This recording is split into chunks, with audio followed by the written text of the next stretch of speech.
Hey y'all, and welcome to Stivers Homestead. My name's Zach, and welcome to our 80-year-old farm.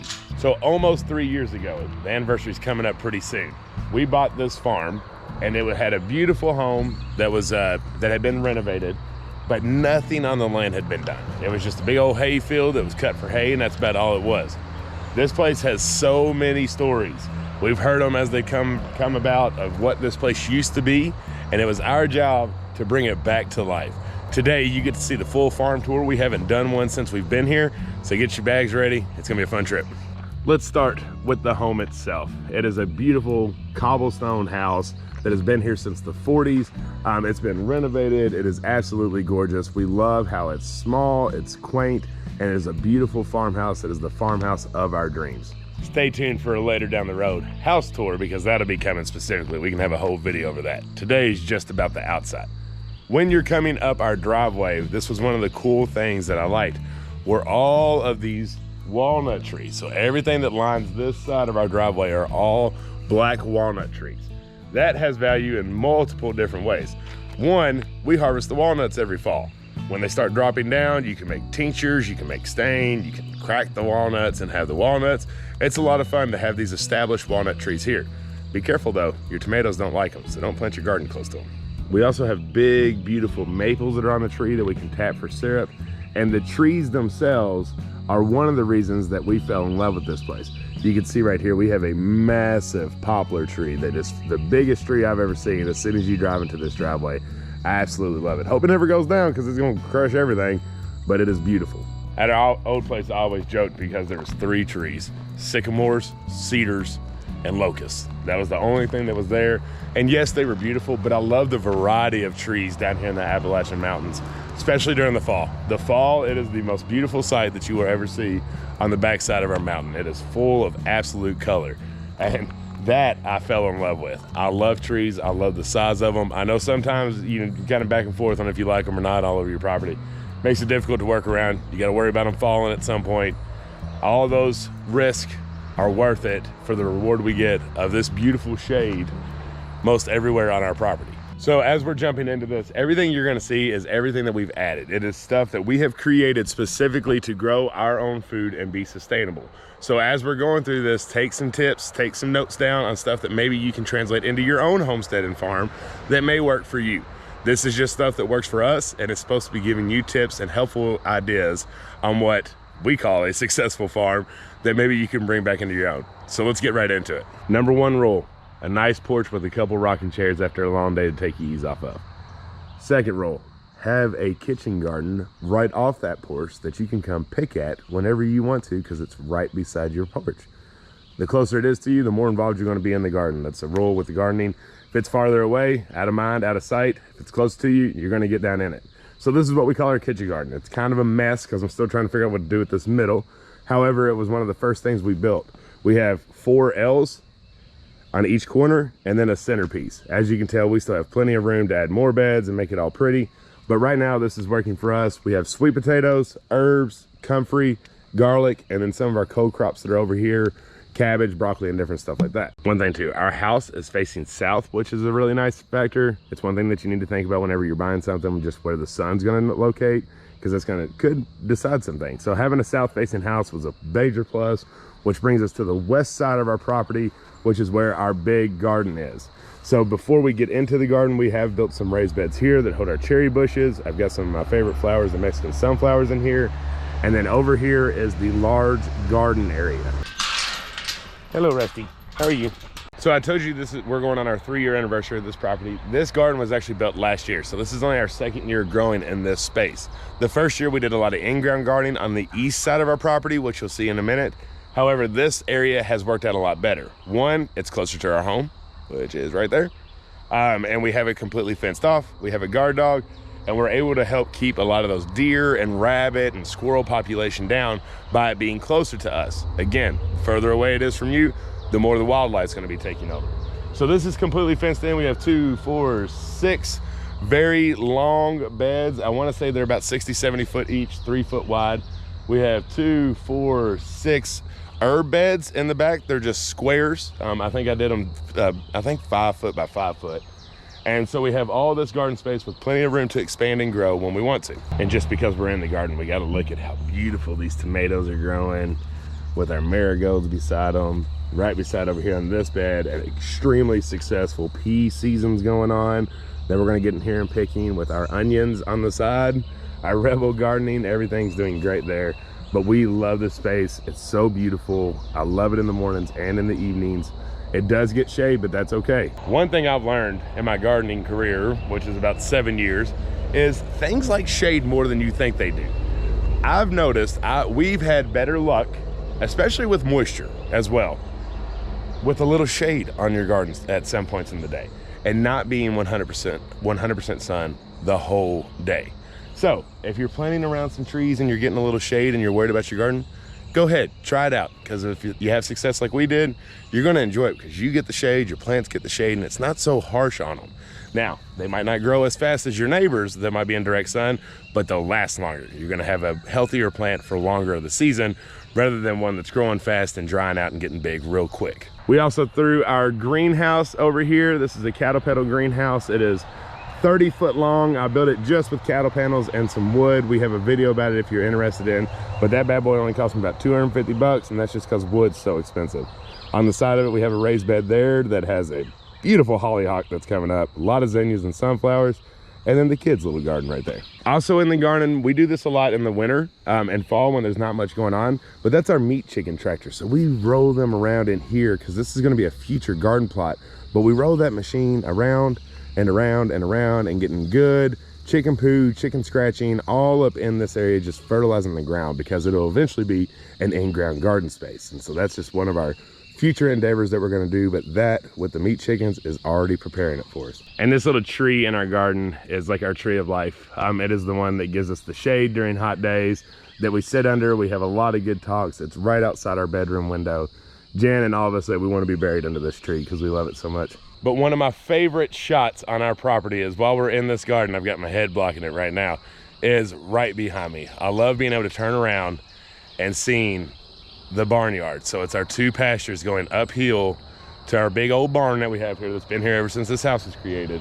And I can see the pasture where our miniature horse and our boy goats are. I can see the big pasture where all of our mama goats are and the babies, and the little tidbit up there, I can see our Airbnb too. But it's a beautiful shot with the sun rising and the fog lifting off the mountain. It's absolutely gorgeous and one of my favorite spots on this property. Okay, I know you're probably like, man, I want to see the garden and this and that. Believe me, I want to get over in here too. We do plenty of garden tours on this channel. A lot of garden specific stuff when you're coming through trials and errors that are going on with bugs. Stay tuned with us, hit that subscribe button. You're gonna see plenty more of the garden in detailed rather than just a high level like you did today. All right, as we exit our garden house right here, we're headed to the east side of the property. And before we get there, we built this farm stand. So this is Jenny's farm stand, Jen's store. We completely built this. We bought an Amish cabin. I know y'all seen them down the road. You kind of buy them, they drop them off. So we did that, we got the shell. And then we completely finished everything on the inside. We added the beautiful porch to it, the little garden beds. And this is a place that the locals and people that come visit can come and shop at Jenny's store.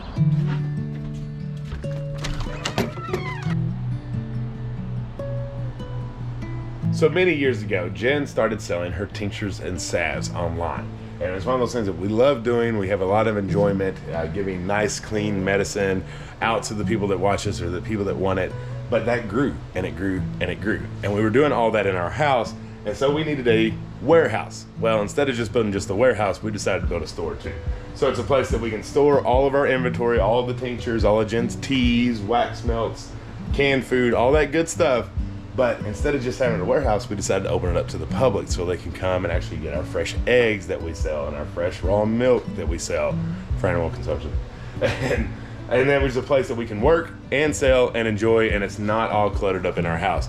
We are absolutely in love with this place. It's one of our favorite places to be in. I told Jan, I said, whenever we retire and the kids take over the farm or don't, I said, I can just buy one of these and redo it. We can live in it because it is absolutely awesome. It's a lot of fun to be in here, and everything that she does sell in this store, if it's not perishable, she does sell online on our website at thestivershomestead.com. Go check it out. See if there's anything you like in there. the theme was to make it like a general store. And now we're getting there. Like, we sell all of the old candy, the candy cigarettes, and Big Loot Chew and stuff like that. And we're getting it to how we want it. There's still stuff that we would like to do, but the biggest thing is finding somebody that'll work these days. That has turned to be very, very difficult. So it's just us that work it, and unfortunately we can't stay consistently open because there's always something going on the farm that takes us away from being here 100% of the time. But we still enjoy it, it's still open, and we still love meeting everybody that comes by. All right, we're headed up our very grassy parking lot, which we've added. It's one of those things we're just gonna keep adding to it. And we are heading up to the north side of our property. We'll get to the east side here in just a minute, but you need to see what's at top to understand what's at the bottom. So as you're here, you're on the side of the east side of our house. It's beautiful, we've right in the sunlight. And then we have this building, the stone building that was created, I'm not sure when, I think it's ever since it's been here. It looks rough, but it has great value for us. So it's a little bit of a mess right now, thanks to Benny Boop. But we created this into a mama birthing center. So it's right beside our house. If we have first-time goats, first-time cows that have never had birth, sometimes we'll put them down in here so we can check on them easily. We can check on her and her babies easily. And it has worked out to be a great gift for us because we've had complications, and having them right in here has made it very nice. So just having this open lean-to with a gate has worked out great. So it's always nice to have a little birthing section close to your home. That way you can keep an eye on your animals. All right, let's keep heading up before we go too far. Well, there's a beautiful smoker that my dad and I turned from a propane tank into a smoker, which is amazing. But what I wanted to show you all was, no farm or homestead's complete without a clothesline. You gotta have a clothesline, you gotta save a few bucks on that dryer, and there's nothing like a piece of clothing that has been dried on a clothesline. It smells amazing, it's perfect, it's beautiful. You gotta make sure you put a clothesline in. All right, let's keep heading on up. Here is the boys' pasture. So it's not the boys' pasture all the time. We're actually trying to sell or move our buck, which I don't see. Right here's Buster, he's our weather. Where's old Samson at, Buster? Where's Samson at? He's in here somewhere. If you've seen our channel, you know he's a beautiful buck, he's very calm, and he's successfully bred all of our animals. Oh, you don't like Benny, do you? But if you're interested in him, let us know. But once we move him, we'll allow Buster to go back into the bigger pasture, and as you can tell, there's only 3 of them in here and they're not eating it down, which is a good sign. That's one thing you gotta watch in your pastures, on how many animals you have. If they're tearing that down real quick, that means you got too many animals on that land. So you might wanna reduce it down a little bit or create other pastures that you can rotate them in. But once we move Samson, our buck, we'll have 2 working pastures again for our goats. But right now, we have a small amount, so they're not terrorizing our pastures too badly, and it's working out well. Now to what we call the petting zoo. Hi, Dolly. So we have 2 Great Pyrenees that are livestock guardian dogs. Dolly and Benny. Benny's learning. We let him in during the day, but this is what we call the petting zoo. All the fencing, by the way, was added by us when we first got here. There was not a single ounce of fencing that was on here. This is Kentucky 4-board is what they call it, with wire in the back of it. And we love how it curves with the driveway and adds the beauty to the place. So in this petting zoo, there's all kinds of animals. There's goats, there's chickens, there's pigs, there's turkeys, there's guineas. I think that about covers it. But there's a reason that all these animals are together. There's actually several reasons why we do a petting zoo style barnyard. Number 1, parasites. Parasites find a host and they stick to it. So if you have one animal in one area, that parasite has a good host, and it's going to start creating more and more worm levels that are going to go higher in your animals. Keeping the parasites guessing is a good form and way to have them move on and not have a good host. One way of doing that is putting multiple different varieties of animals in one area. That's going to help confuse the parasites because they're not going to have a good host to attach to, keeping your parasite and worm level down in your barnyard. You're never going to get rid of them. Even you and I have worms, we just don't know it. The biggest thing is about keeping that level low, especially in your ruminants animals like goats and cattle, and keeping that down works by having multiple animals in there. The second piece, it's so cool having a petting zoo. We always joke and call it like it's like Charlotte's Web up in there, and we have all these different animals. It's a whole lot of fun. The only thing you have to watch out for is feet. So we took our most sensitive animal that's in there, the goats, checked out its feed, knowing that they had to have something a little bit more specific, and saw if every other animal, wow, Benny, you just ran into me. If every other animal could have that, and the answer to that was yes. One way that it wouldn't work is like goats and sheep. Goats need copper, sheep don't need copper in their feed. So that's something that you have to watch out for. If you do want the petting style zoo, go with your, I'm gonna say weakest animal, but what I mean is your most susceptible animal to disease or need specific stuff in their diet. Example, goats, weak, pigs, not, right? Pigs can eat anything. So that's how you do it to make that work out. Other ways you can do it is by walking the animals behind each other to keep the parasites confused, but they're in separate pastures and you're feeding separate. It also really helps with feeding time. So we don't have 50 different areas that we have to go feed, 50 different waters that we have to go clean. It's all right there. It's all one watering system, it's all one feeding system, and it makes your chore life a lot easier. So before we keep heading up to the top, which I'll show you in a minute, you can let Benny in now. Benny. It's time for Benny to go in. Oh, the young one. When we were touring the place, and right now it looks like it too, but I promise, Jed and I have done a lot of work to clean these up. We didn't even know that building or this barn was here at all. It was one of those that we found out once the winter came, and it was a very, very nice surprise. We didn't know they were here in the summer because it was completely overgrown. I mean, it was just no sight of these two buildings. So right here you have an old corn crib. So they used to farm corn here, and that would help the corn dry. It's got a bunch of slits in it with a little lean-to that we normally put our tractor in. So that was a cool little find. And then this is a very, very old barn, and it's very long. So the first half you can tell was added onto because it's a little bit lower and it looks a little bit newer. And this is where we keep our firewood, where we keep our hay, where we keep our feed, and then is the start of where the cattle come. So the reason that we have the cattle right here is because we milk our dairy cow right there. And this is Flossie showing off with her tongue. Hi, Flossie. Hi, Flossie. Don't go away from me. That's not nice. But you can tell this is kind of the area just to kind of get out of the weather. Cattle don't necessarily need that, but we think they do. So we give them a little place to get out of the weather. You can tell this barn has been through some ultimate tragedy. So we put cattle panels up right here so nothing can break through. But at some point, a tree had fallen through. Thankfully, it just looks like it's material stuff and nothing that actually is for the structure. So we want to restore it. It's a beautiful barn. I wish this thing could tell its stories. Flossie, what are you doing? I wish it could tell its stories because I'm sure there is so much that's gone on in this barn of beautiful farming that's been happening. And who doesn't love old barns? I mean, it sold us on this place. It sold us because we had the one, and then what a great find to have the second one. So it's pretty beautiful. One thing that's cool is it's completely covered on the top. Like there's not gaps is what I'm saying. So with the wood, there's not gaps and then tin. It's completely covered with wood and then covered with tin. That actually helps keep it really cool in here in the summer. Like right now, it's about 70 degrees outside. It's still early. It's a hot morning. But in here, I would say you're probably looking at like 60 degrees. It feels great.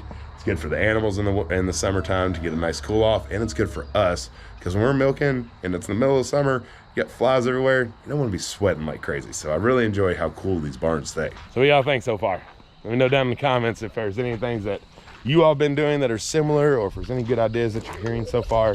I'm trying not to talk too fast, but I'm also trying not to make this an hour-long video. So I'm trying to give you some tidbits. Let me know down in the comments some of the stuff that you're wanting to see more of, that you're like, that was interesting. I would like a more detailed video on that. We can do that for you. Just put it down and we'll keep an eye on it and check it out. Hi, goats. So these are dairy goats. We milk 7 of them right now.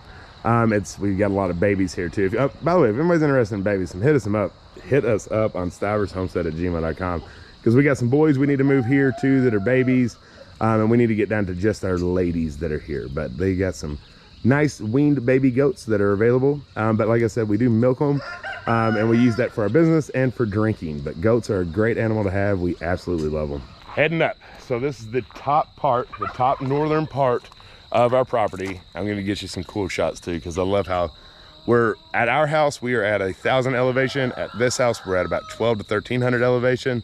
And it's really pretty looking down into our holler on the top of the mountain. All right, so as we come up here, this is the second house on our property that we turned into an Airbnb. So you can come and stay at our Airbnb and have the farm experience. And obviously you get the prettiest shot of the animals because you're right there. But we was blessed to have the second house on the property. When we bought it, we did add the fencing that was in here. In the fall, this is the best spot because even though our side of the mountain gets really pretty when you're up here, You can actually see the tops of the other mountains. Right now it's hard from all the tall trees, but it's just absolutely gorgeous up here, and it's so quiet. You're much further away from the road, and I love just hanging out up here myself. But the main thing I wanted to show you is over here. So we have a gate leading into the woods, which can turn into quite the hike because it's pretty elevated because it is a mountain, and then it gets real high up here. However, this is where we hunt, and hunting capabilities was one of the big things that I needed when we were buying a property, a place to be able to hunt. Because when you're trying to be self-sustainable, you can grow a lot of your own food, but being able to forage, being able to hunt takes your sustainability level to a whole next level.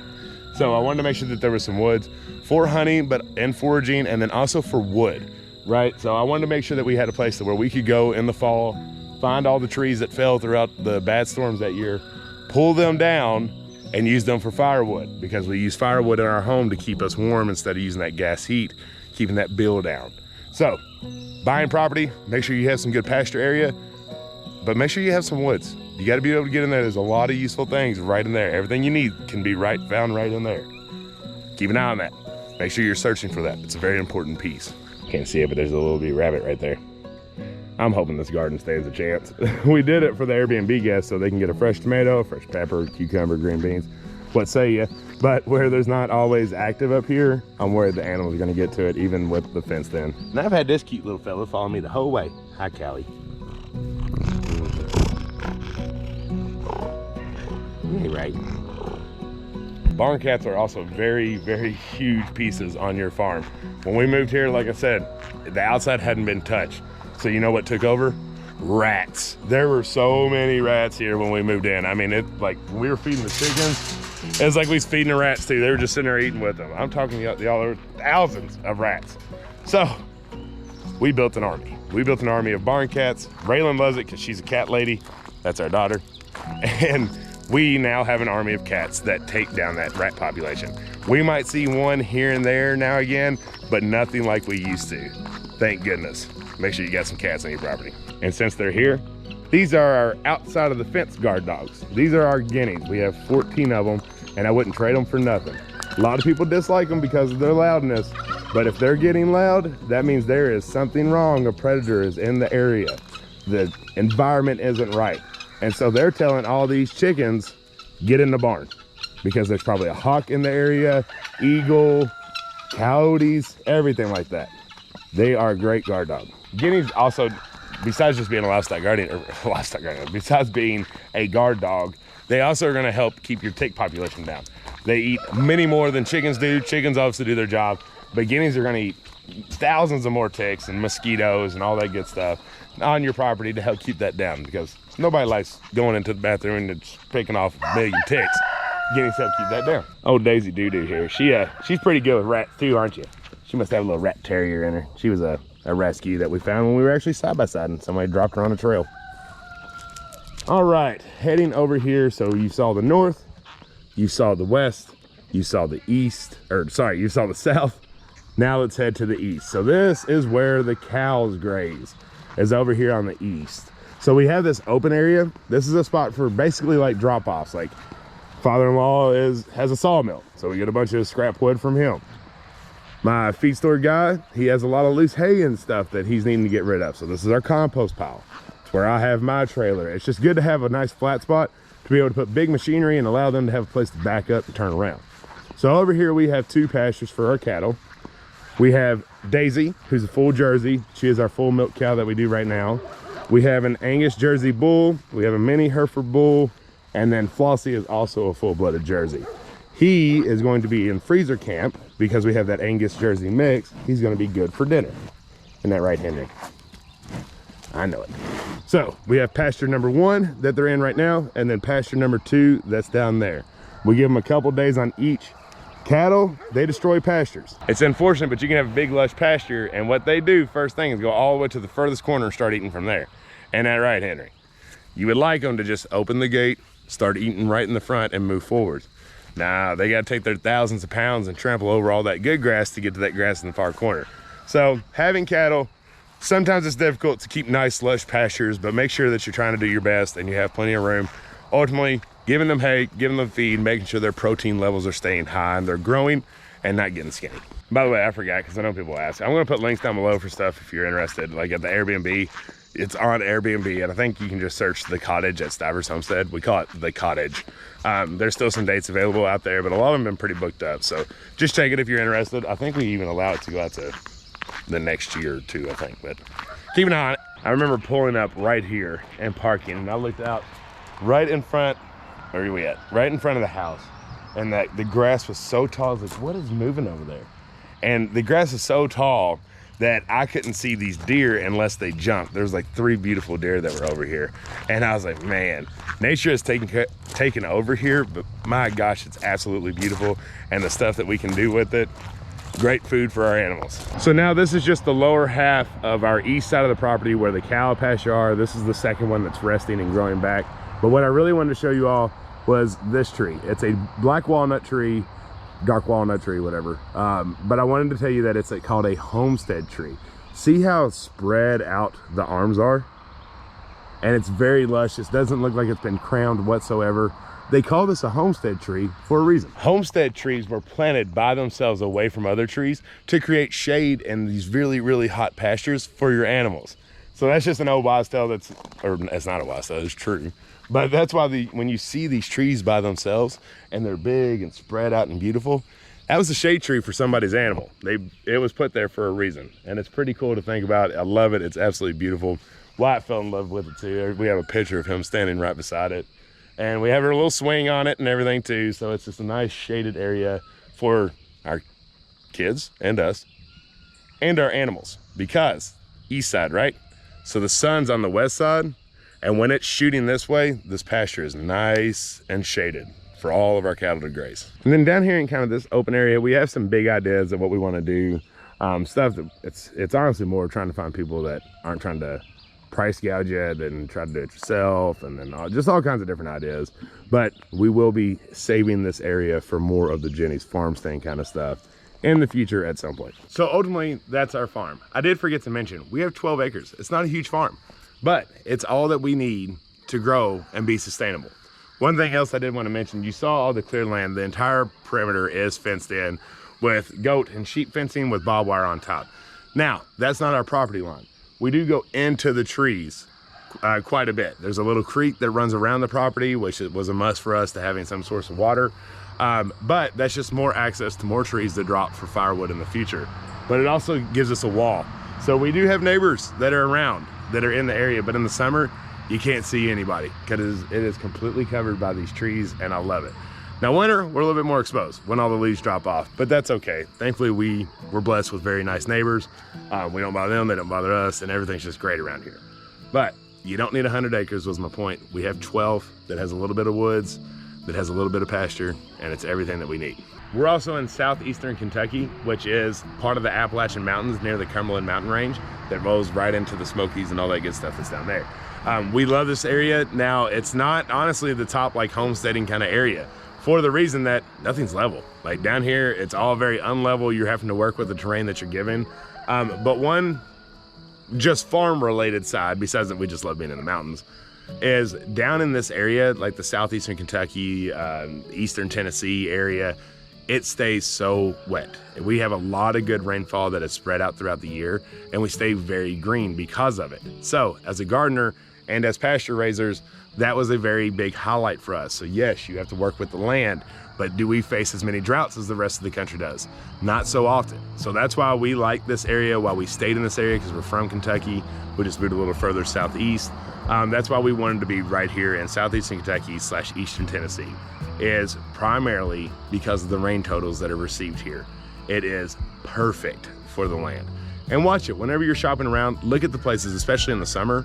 If it doesn't just vibrant green, probably in a drought. Might be something that you need to look into. Not saying that we don't get them, but it's just not as often as everyone else. So I am sure this bad boy is long enough. I'm sorry. It's a lot of things to show, and it's stuff that I'm very passionate about. I love our place, obviously, like as everybody should love their own place. It's everything I ever wanted, and so I feel very blessed to have it, and I like to share it with you all. Jen and I, we love doing everything on this farm. We love being here. It is our oasis. So I'm hoping if you're in the search for a farm, maybe this gave you some ideas of what you needed. Hopefully, if anything, it enlightened you that you don't need as much as you thought you needed to grow even cattle, right? Like, I mean, you can do it on 12 acres. They get the majority of our property, but you don't have to have a whole bunch to be able to raise, especially beef. But other than that, y'all, I hope that you enjoyed it. If you're new around here, please make sure to hit that subscribe button. All the stuff we just showed, we'll get in more detail on more specific videos. And we love y'all, and until the next one, bye.